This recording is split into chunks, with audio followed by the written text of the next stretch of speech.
Hi everyone, I'm Dr. Sanjay Agarwal. So today again with another set of actual problems from CUT PG examination for CSN IT meant for admission to MCA, MSc, OR and all other allied subjects. 17 parts already हम कर चुके हैं. This is the 18th part, so you must be knowing a lot about this particular examination by now. शुरुआत करते हैं पहले question से. Question number 41. Each of the angles between तीन वेक्टर्स आपको गिवन है यहाँ पे A, B and C. Pair wise उनके बीच का एंगल 60 डिग्री है. तीनों का मॉडुलस आपको गिवन है और आपको निकालना है modulus of A plus B plus C. ठीक है ना. एक तो ट्रेडिशनल मेथड है जिसमें मॉडुलस का स्क्वायर करते हैं और एक कोई सैनमैक्स मेथड जिसमें आप common sense and smartness apply करते हैं, कॉमन सेंस यूज करते हुए and try to answer it. तो आपने लिखा mod of A plus B plus C. Triangle inequality आपने इस पे अप्लाई करी. ठीक है ना. दो वेक्टर्स का सम एक साथ ले लिया, तीसरे को अलग से ले लिया.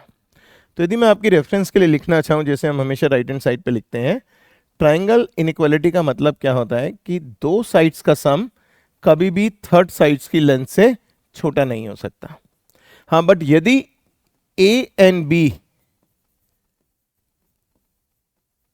Are lying on a line,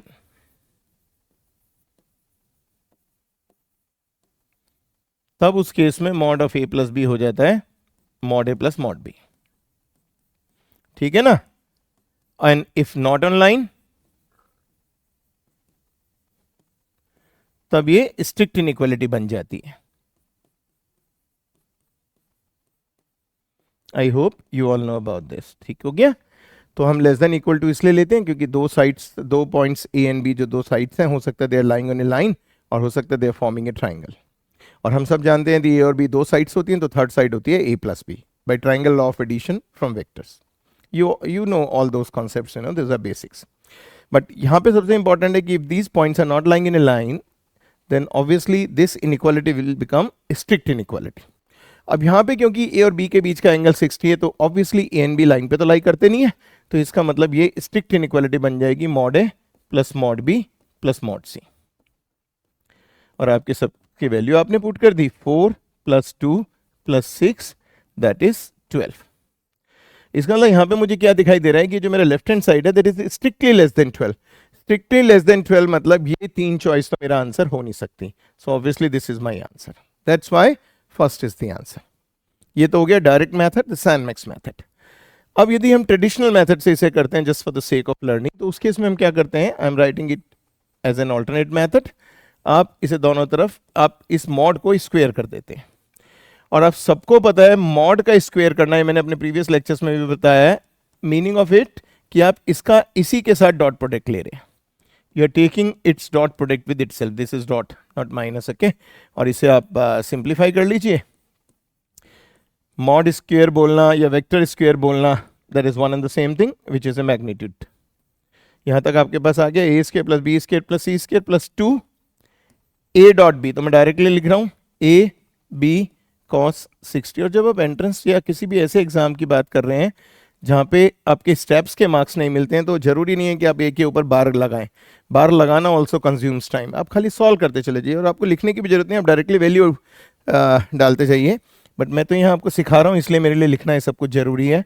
but otherwise जब मैं एग्जाम दिया करता था अपने टाइम पे, मैं कभी कुछ नहीं लिखता था, मैं डायरेक्टली करा करता था. और मोस्ट ऑफ द टाइम्स मैं मेंटल कैलकुलेशंस में बिलीव करता था. ओके. बिकॉज उसकी वजह से मैं काफ़ी ज़्यादा टाइम सेव कर पाता था अपने यहाँ. अब आपने यहाँ पुट कर दिया 4 और 4 16, 2 की पावर 4 और यहाँ पे आपका 6 36 प्लस 2. और it's so easy, it is 8 and cos 60 is 1/2 plus BC is 12 into 1/2 and CA is 6 into 4 24 into 1/2. And that comes out to be, on simplification, that comes out to be 100. आप दोनों तरफ square root ले लीजिए. और क्योंकि modulus है तो negative तो हो नहीं सकता, तो mod of A plus B is 10. आप खुद देखिए ऊपर वाले मेथड से जो ग्रीन में करा है या नीचे वाला ऑल्टरनेट मेथड जो येलो में करा है, किस में आपको कम टाइम लगेगा. अब अपने आप रियलाइज कर सकते हैं after attending so many classes with me. Okay. So that was my very first question on vectors. तो हमेशा कोशिश कीजिए डायरेक्टली अटेम्प्ट करने के लिए. और कंप्यूटर प्रोफेशनल्स का तो ये प्री रिक्विजिट होता है. Okay. They should be smart enough to use such type of methods के। और यदि ये स्मार्टनेस ना होती तो कैसे तो फेसबुक बनता, कैसे गूगल बनता, ओके, और कैसे और चीज़ें डेवलप होती हैं जो आज सारी दुनिया यूज़ करती है।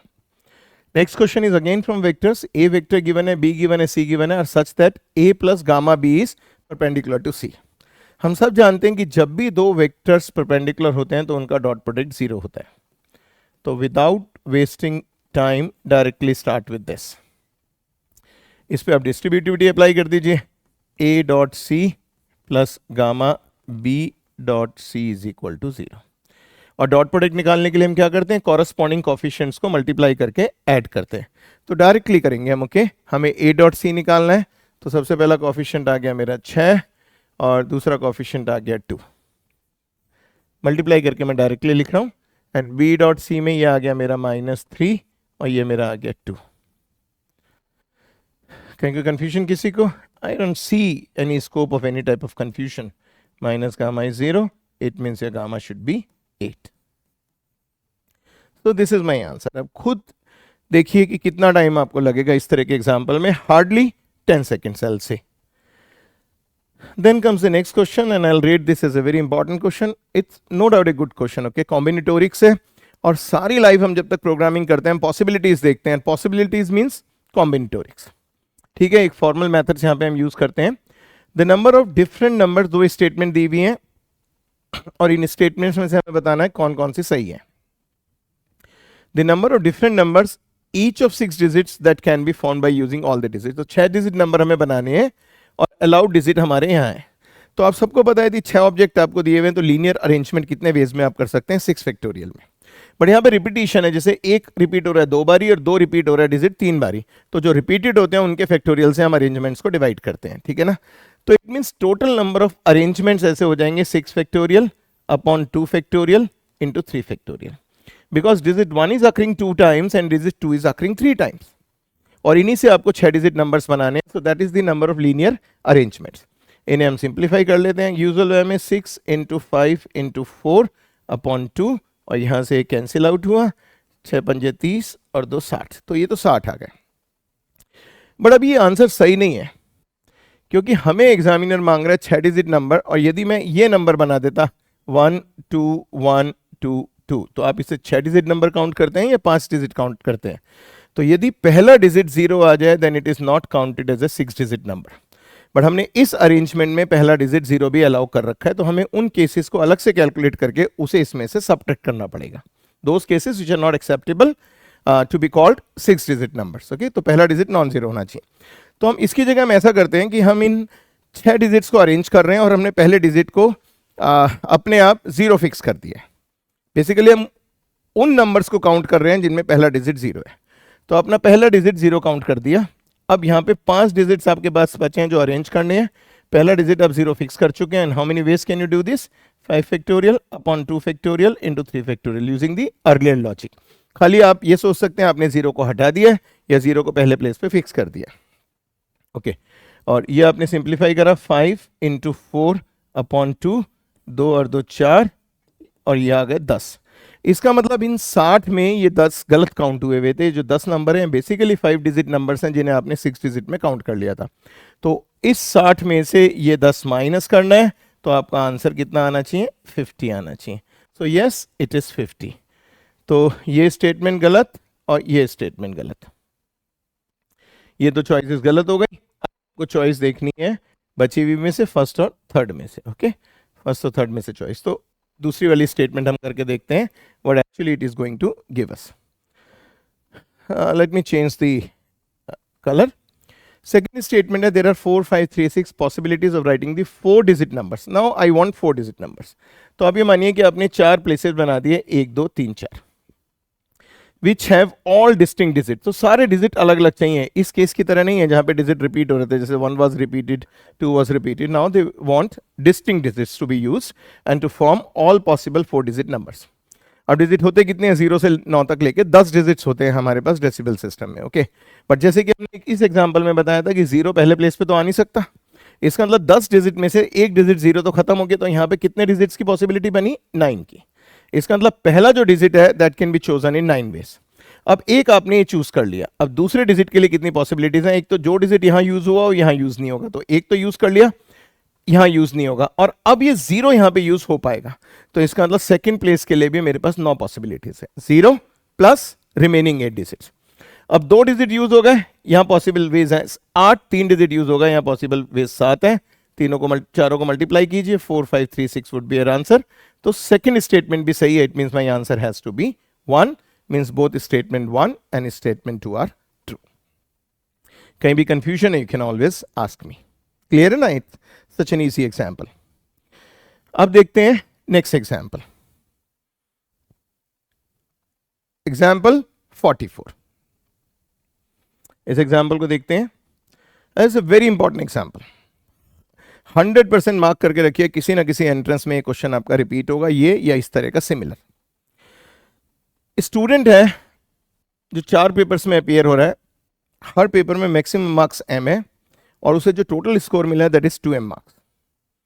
हमें बताना है okay the number of ways in which one can get 2m marks, in how many veg he can get, क्योंकि ये हो सकता है x में m मिल जाए, y मतलब पहले पेपर में m मार्क्स मिल जाए, दूसरे में m मिल जाए, तीसरे चौथे में कुछ मिले ही ना 2m मार्क्स, पहले और तीसरे में mm मार्क्स मिल जाए, दूसरे और चौथे में कुछ मिले ही ना, या डिवाइड होके मिल जाए। Are you getting what I am suggesting?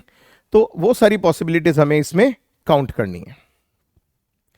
तो हम ये मानते हैं सबसे पहले कि let x be marks in paper 1, हमने इस तरीके से अपने पास लिख लिया marks in paper 1, y marks in paper 2, z marks in paper 3 and w marks in paper 4। तो इट मीन्स हमें क्या चाहिए, x plus y plus z plus डब्ल्यू is equal to 2m, that is one equation. Clear हो गया? तो ये हमें चाहिए एक इक्वेशन इस तरीके से चाहिए, x plus y plus z plus डब्ल्यू is equal to 2m। But हमें ये भी गिवन है कि किसी भी पेपर में m मार्क्स से ज्यादा नहीं आ सकते, तो हमें ये भी कंडीशन इंपोज करनी पड़ेगी, none of these can exceed m। तो इन दोनों को सॉल्व करना है हमें बेसिकली सेकंड इनइक्वालिटी के सब्जेक्ट करते हुए, like we have to solve first subject to the second condition, we have to solve the first equation subject to the second condition. इसको हम कहते हैं कांस्टेंट सॉल्यूशन, कि एक कांस्टेंट है, कंडीशन मींस एक कांस्टेंट है, उसकी हेल्प से फर्स्ट को सॉल्व करना है। यह मेरे पास आ गया, तो सबसे पहले मैं 1 को पॉसिबल में सॉल्व करता हूं, and again then I will be taking help of some concepts from combinatorics. Suppose आप पे r बॉक्सेस हैं और n बॉल्स हैं identical, in how many ways you can put these n balls in these r boxes and it is allowed that some of the boxes may be empty। मतलब हम ये condition नहीं लगा रहे कि हर बॉक्स में एक ना एक बॉल आनी चाहिए, कॉम्बिनेटोरिक्स में हम लोग पढ़ते हैं ये सारी चीजें, हम ये कंडीशन बिल्कुल नहीं लगा रहे कि हर बॉक्स में एक ना एक बॉल आनी चाहिए। हम पे n बॉल्स हैं आइडेंटिकल, r बॉक्सेस हैं, हमें इन बॉल्स को इन बॉक्सेस में डिस्ट्रीब्यूट करना है, और हम कह रहे हैं कि हो सकता है बॉक्स कोई खाली भी रह जाए। या हम इसे ऐसे भी सोच सकते हैं कि हम पे ये एक इक्वेशन है, ठीक है, और मुझे इसके नॉन नेगेटिव इंटीग्रल सॉल्यूशंस चाहिए, कि x1 x2 xr 0 हो सकते हैं, नेगेटिव नहीं हो सकते, या पॉजिटिव हो सकते हैं। तो यदि हमें इस इक्वेशन के नॉन नेगेटिव इंटीग्रल सॉल्यूशन निकाल लें, तो ये सिचुएशन और ये सिचुएशन सेम वे में कंप्यूट करी जाती है, और वो फॉर्मूला क्या होता है, n plus r minus c, n plus r minus 1 c r minus 1। आपने देखा ना, -1 मैंने लिख दिया, बट मैं बोलने की जगह पहले ही r माइनस 1 बोल गया। तो ये होना चाहिए कि आपकी सारी कैलकुलेशंस आपके दिमाग में चल रही हैं, आपकी डिपेंडेंस नहीं होनी चाहिए। तो n बॉल्स को r बॉक्सेस में डिस्ट्रीब्यूट करना, in how many ways you can do this, n plus r minus 1 C r minus 1, given that a box में be empty, that's a possibility, मतलब कंपल्शन नहीं है, but yes that possibility is there. या इस second equation, ये जो equation yellow colour से board पे लिखी हुई है, इस इक्वेशन के नॉन नेगेटिव इंटीग्रल सॉल्यूशन निकालने, then again this is the answer. तो इसी मेथड को हमने 1 पे अप्लाई कर दिया, क्योंकि 1 भी तो हम यही कर रहे हैं कि हमें non negative integral, marks negative तो हो नहीं सकते, नेगेटिव मार्किंग खाली ऑब्जेक्टिव में कंसीडर करी जाती है, कॉलेज एग्जामिनेशंस में नेगेटिव मार्किंग नहीं है, okay, and that is not mentioned. और जब तक मेंशन नहीं है आप कोई अजम्पशन नहीं करते। यदि उन्हें नेगेटिव मार्किंग का कॉन्सेप्ट डालना होता तो वो खुद कहते, ओके, बट नेगेटिव नहीं हो सकते, बट 0 मार्क्स हो सकते हैं, ये हम जानते हैं। तो इन how many veg can I do this, 2m plus 4 minus 1 c 4 minus 1, use exactly that, okay, so that is coming out to be 2m plus 3 C3। तो इसको मैं लिख देता हूं equation number 3, 2m plus 3C3। Clear है सब लोगों को? बट इसमें एक मिस्टेक हो गई, ये भी मैंने इक्वेशन 1 को खाली सॉल्व करा और उसमें क्या मिस्टेक हो गई, क्या पॉसिबिलिटीज हो गई कि इसमें हमने नॉन नेगेटिव इंटीग्रल सॉल्यूशंस तो बोले, बट अभी हमने ये कंडीशन नहीं लगाई है कि x m से बड़ा नहीं हो सकता। ये हमने सेकंड में इनइक्वालिटी में लिखा है, बट जब हम फर्स्ट को सॉल्व करते हैं इस मेथड से तो इसमें कहीं ये कंडीशन नहीं है कि इनमें से कोई भी m से बड़ा नहीं हो सकता। इस मीन्स थर्ड में बाय मिस्टेक कौन से केसेस इंक्लूड हो गए, जब x is greater than equal to m plus 1 और y is greater than equal to m plus 1 and similarly z and w। ये सारे केसेस इस 3 में इंक्लूड हो गए जिन्हें हमें माइनस करना पड़ेगा 3 में से if you want the correct answer. सब लोगों को क्लियर आई होप? तो ये देखिए उन्होंने फोर्थ चॉइस यही वाली बना दी है कि स्टूडेंट मिस्टेक करे, तो फोर्थ चॉइस तो मुझे यही पता चल गया कि ये गलत है। 2m प्लस 3C3 वो जब आएगा जब हमने इन काउंटिंग में ये भी इंक्लूड कर रखा है कि हो सकता है x m से ज्यादा भी हो, बट हमें गिवन है कि x m से ज्यादा नहीं हो सकता। तो हमें इसके लिए अकाउंट फॉर करना है, मतलब इन चारों को कैलकुलेट करना है, फाइंड आउट करना है और उन चारों के सम को इक्वेशन 3 के राइट हैंड साइड में से माइनस करना है। सबको क्लियर है? If anybody having any doubt just feel free to ask me, you can write to me also. Okay, आगे चले। अब हम इस इक्वेशन से डील कर रहे हैं, खाली जो इसका आंसर होगा वही y z एंड w का हो जाएगा। हमने अपने t को लिख दिया suppose x minus m plus 1 और हमारा t obviously greater than equal to 0 हो गया। इट मीन्स अब मैं ये काउंट कर रहा हूं इन how many ways I can score more than m marks in paper 1। In how many ways I can score more than m marks in paper 1, और जो वहां से आंसर आएगा मैं उसे इसमें से माइनस कर दूंगा। Similarly I will do it for y, I will do it for z, I will do it for w। Thank you confusion. अब इस t की वैल्यू को उठा के 1 में पुट कर दीजिए। इसको मैंने 4 करा, पुट 4 इन 1।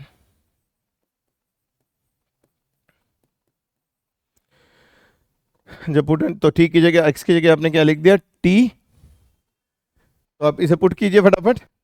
तो t is equal to x minus m plus 1, तो आपके पास आ गया t plus m plus 1 plus y plus z plus w is equal to 2m, और आप इसे सिंप्लीफाई कर लीजिए तो आपका आ गया t plus y plus z plus w। एक m से m कैंसिल हो गया, राइट हैंड साइड पे आ गया m minus 1। I am numbering this as 5। t plus y plus z plus डब्ल्यू is equal to m minus 1। आपको समझ आ गया? फिफ्थ का पर्पस ये है कि हम ये निकालना चाहते हैं कितने वेज में x can have more than m marks, जो हमें ओरिजिनल प्रॉब्लम में अलाउड नहीं है। अब मैं इसको लिख लिया। अब मुझे 5 के नंबर ऑफ सॉल्यूशंस निकालने हैं, जैसे हमने ये फॉर्मूला यूज करा था। अब आप ये मानिए m माइनस 1 बॉल्स हैं, 4 बॉक्सेस हैं, m माइनस 1 बॉल्स को इन 4 बॉक्सेस में डिस्ट्रीब्यूट करना है। हो सकता है कोई भी बॉक्स खाली रह जाए, that is not an issue. तो यहीं पे लिख देता हूँ, नॉट एन इश्यू। ओके, फिर नेक्स्ट वाले पेज पे मूव कर जाएंगे इसे और कैलकुलेशंस बनाने के लिए। तो कितने वेज में हम यहाँ पे कर लेंगे? हमने यहाँ पे भी करा था 2m प्लस 3, तो हम यहाँ पे कर देते हैं m minus 1 plus 3c3। Direct कर लीजिए m minus 1 plus 3c3, that is m plus 2c3। ये 6 आ गया। क्लियर है सब लोगों को? m plus 2c3। मैं रिपीट कर देता हूं, यहां तक मेरे में वो केसेस थे जिनमें टोटल सम तो 2m आया था, बट अभी वो रिस्ट्रिक्शन ऑपरेट नहीं हुई थी कि m से ज्यादा मार्क्स नहीं हो सकते। अब हम कैलकुलेट कर रहे हैं कितने वेज में x से ज्यादा मार्क्स हो सकते हैं, कितने केसेस में x m प्लस 1 या उससे ज्यादा हो सकता है, तो उन्हें हम कैलकुलेट कर रहे हैं। और वो हमारा एक्स्ट्रा सम है जो हमने इसमें ऐड कर रखा है, तो फाइनली हम उसे इसमें से माइनस कर देंगे। Same will do for y, z and w। Now I am moving to the next page. ठीक है ना? तो आपको क्लियर हो गया? एक ये हो गया m plus 2c3, same y के लिए, सेम z के लिए, सेम w के लिए। तो मैं एक एक्सप्रेशन यहां तो लिख ही देता हूं जिससे आपको क्लियर हो जाए कि मैं अल्टीमेटली अगले पेज पे करूंगा क्या। अब मेरा फाइनल आंसर क्या हो जाएगा? 2m plus 3c3 minus 4 times m plus 2c3। ये मेरा फाइनल आंसर होगा जिसे मैं सिंप्लीफाई करूंगा अगले पेज पे जाके, क्योंकि मुझे अपनी चॉइसेस में से आंसर मैच करना है। यदि मेरा सब्जेक्टिव पेपर होता तो हो सकता है मैं इसी जगह पे इसे छोड़ देता, बट क्योंकि मेरा ऑब्जेक्टिव पेपर और मुझे चॉइसेस से मैचिंग करके करेक्ट चॉइस मार्क करनी है, then obviously I need to simplify it. So moving to the next page. So 2m plus 3 C3 minus 4 m plus 2 C3। आप लोग भी वेट मत कीजिए, आपको समझ आ जाता है, आप साथ साथ कैलकुलेशन कीजिए, क्योंकि अल्टीमेट तो आपने परफॉर्म करना है। I am here to guide you and to help you and to coach you, but ultimately it has to be your performance. Okay, तो स्पीड आपकी बढ़नी है, तो साथ साथ आप इसे करते चले जाइए, डोंट वेट फॉर मी। अपने आप कोशिश कीजिए कैसे कर पाएंगे। तो हमने इसे लिखना शुरू करा 2m plus 3, जैसे हम फैक्टोरियल करते हैं, 2m plus 2, 2m plus 1 upon 3 factorial minus 4 times m plus 2 m plus 1 m upon 3 factorial। ये आपने इस स्टेज तक आप आ गए, ठीक है ना। आप हर स्टेज पे कोशिश कीजिए कहाँ पे भी आपका आंसर मैच कर जाता है वहीं पे आप स्टॉप लगा दीजिएगा।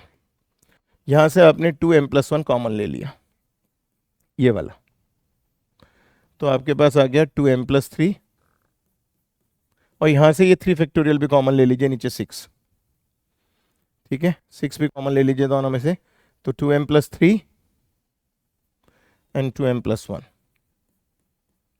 और यहाँ पे माइनस कितना आ गया, 3 फैक्टोरियल आपका बाहर चला गया था, 2 से 2 उधर चला गया।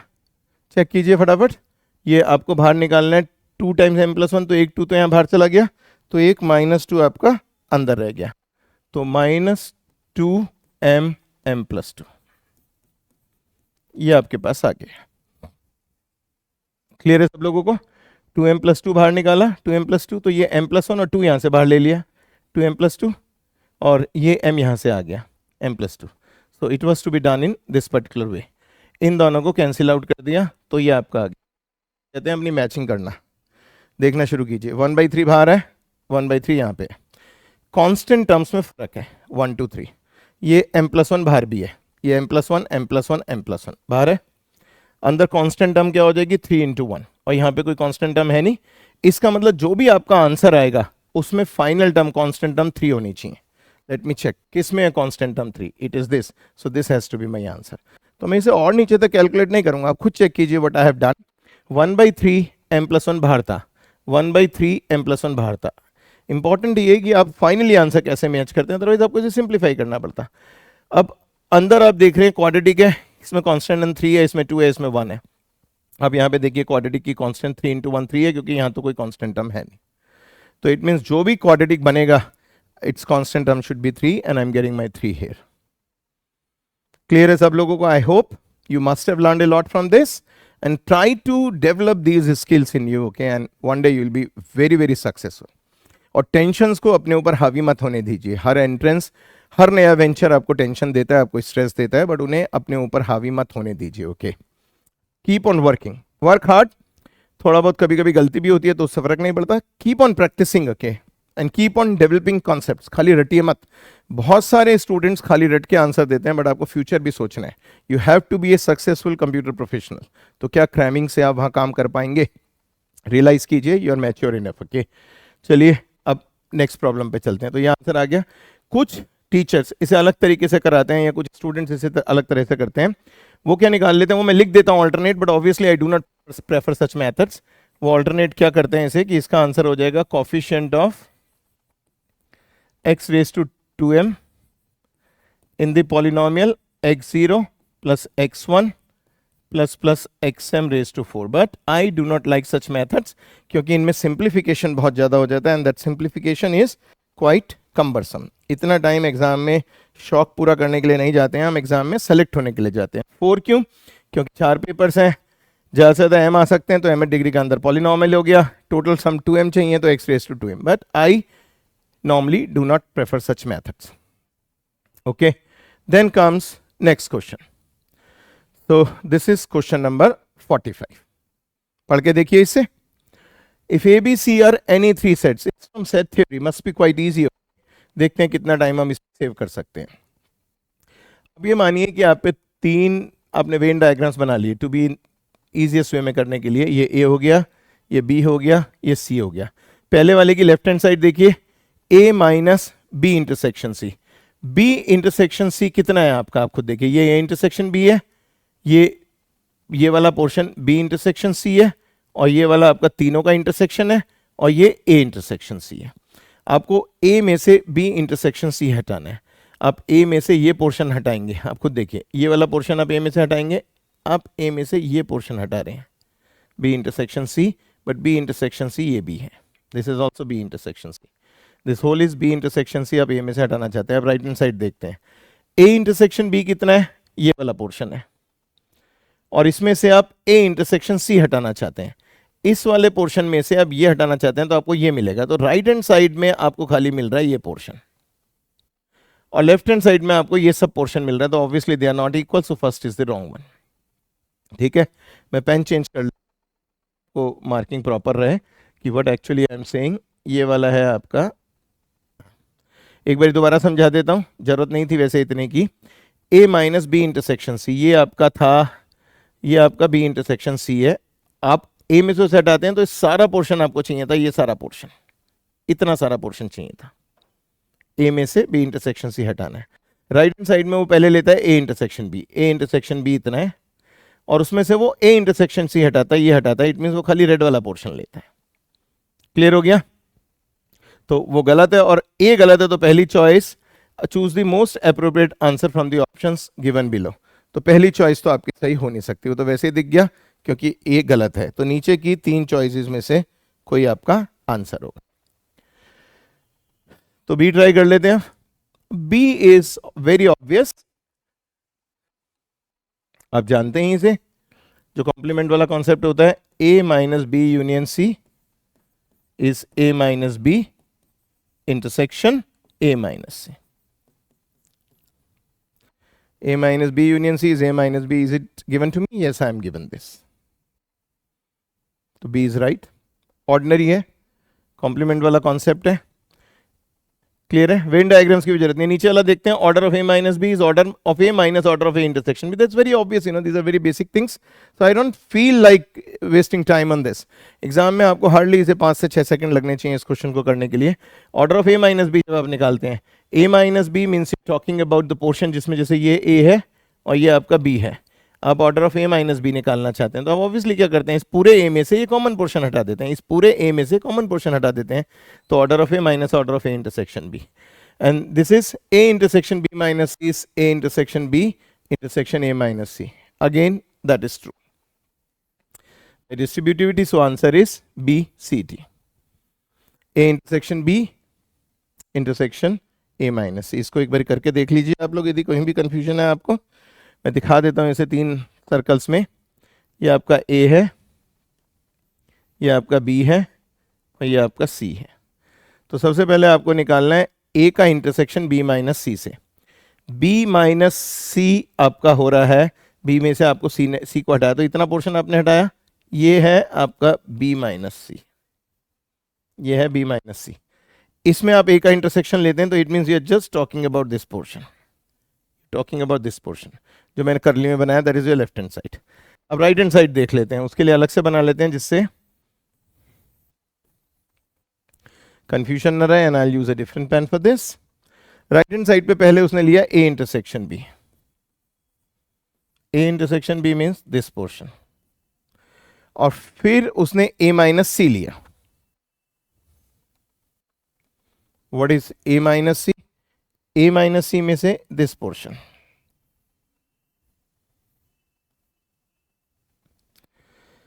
A माइनस C लिया और उन दोनों का इंटरसेक्शन ले लिया। तो उन दोनों का जब आप इंटरसेक्शन लेंगे, then it is nothing but this common portion,